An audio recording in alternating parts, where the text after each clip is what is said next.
If you're applying to law school for fall 2026 or fall 2027, the math is more brutal than at any point I've seen in 20 years of doing this kind of work.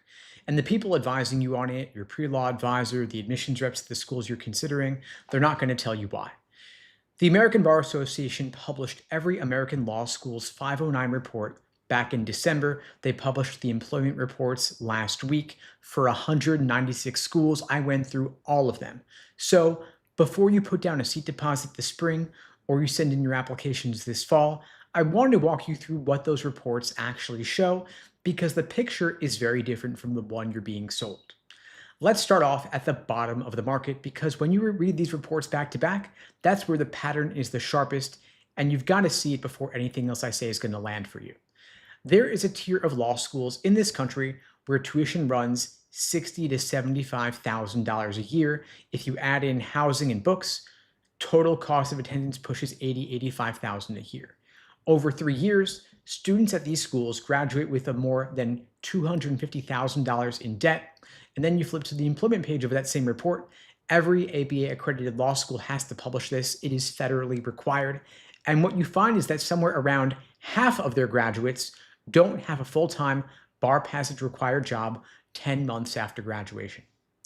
So think about what that means for just a second. The school is charging close to $300,000 for a degree, and 10 months after their graduates walk across the stage, roughly half of them aren't doing legal work that requires passing the bar. They paid for the degree, but the market didn't let them take advantage of it. Not a good ROI. Now, the ABA breaks employment into different categories, and the schools are very strategic about which numbers they advertise. The strictest category is called full-time bar passage required. That's a real legal job where passing the bar is mandatory. That is the number that matters. But the ABA also tracks something called JD Advantage. Those are jobs where having a law degree helps, but isn't actually required. Those are roles like compliance roles, legal operations, some HR positions, and those are perfectly good positions, but a lot of them are jobs you could have gotten without spending 3 years and $300,000 on law school. And then there is a third category called law school funded employment, and that is exactly what it sounds like. The school is paying the salary of their graduates because they couldn't find jobs. These are typically short-term positions that conveniently end right after the ABA's reporting window closes. So when I tell you half of the graduates at a bottom tier school don't have a bar passage required job, I'm using the strictest definition here. The schools themselves will quote you a looser definition of employed, and that's how schools with bad outcomes still make themselves look okay in the marketing brochures. Now, $280,000 in debt might sound like just a number until you actually start paying it back. So I want to paint the picture of what that might feel like for you. Federal student loans don't discharge in bankruptcy. They follow you until you pay them off. And at the rates Grad Plus borrowers have been paying lately, the monthly payment on $280,000 of student debt runs around $3,000 a month on a standard 10-year repayment plan. Could be more sometimes. So that could be rent on a one-bedroom apartment in most of the country, paid every single month for 10 years on top of your actual rent. If you switch to an income-driven plan instead, your monthly payment's going to drop down, but the loan stays on your balance for 20, 25 years, and the interest keeps compounding while you pay.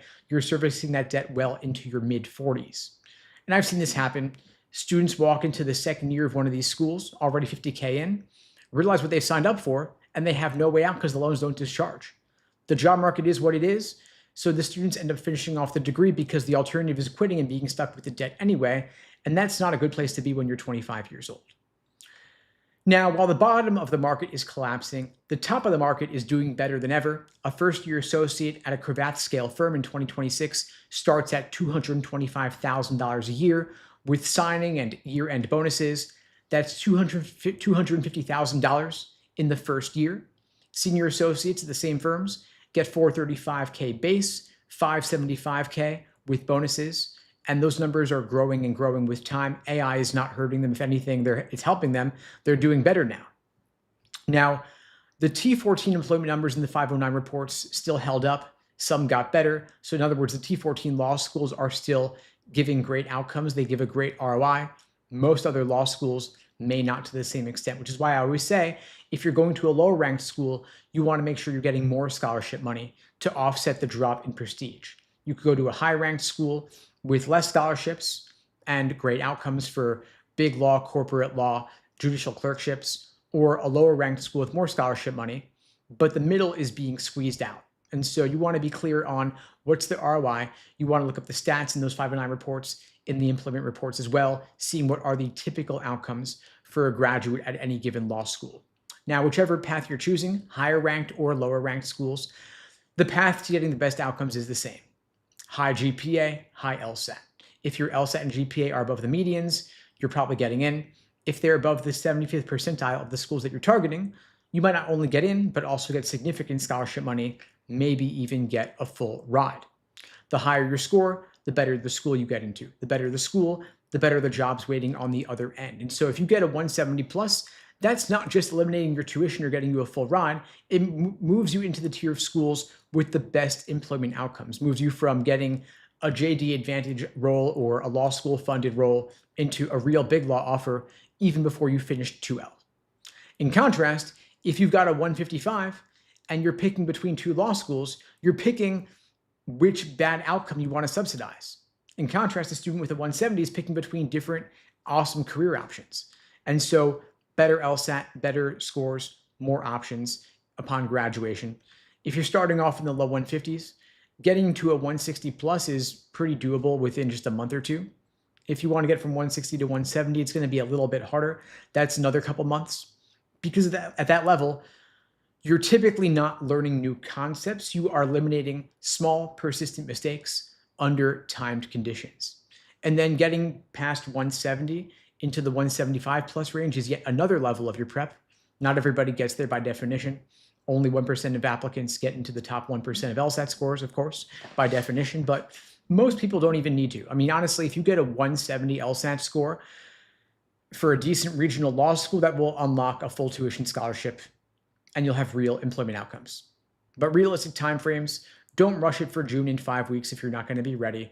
If you give yourself 3 months till August or 4 months till September, that's going to give you a lot more time to achieve your fullest potential, getting a better LSAT score, getting more scholarship money. Now, if you've already taken the LSAT and scored in the 150s, here's what I tell every student: retake. The LSAT is the one variable in your application you can still move. A student who retakes after 6 months of real prep typically gains 15, 20 points with a proper study plan. That can move you from paying sticker at a questionable school to getting real scholarship money at a stronger school. And you could also take a gap year. If you spend a year studying for the LSAT, raising your score from 155 to 170, that's worth more in real dollar terms than a year working at an entry-level job and then applying to law school with the same 155. Now, to the question, is law school worth it in 2026? It depends on the strength of your application when you're embarking on this journey. If you apply with a 152, you're going to have worse outcomes, might destroy your finances taking on that debt. If you apply with a 170, you're getting the better outcomes, the top 14 law schools, the strong regional schools with significant scholarship money, a chance at applying it to, and getting into top law firms with 200, 250, 300 a year in your salary within a year or two.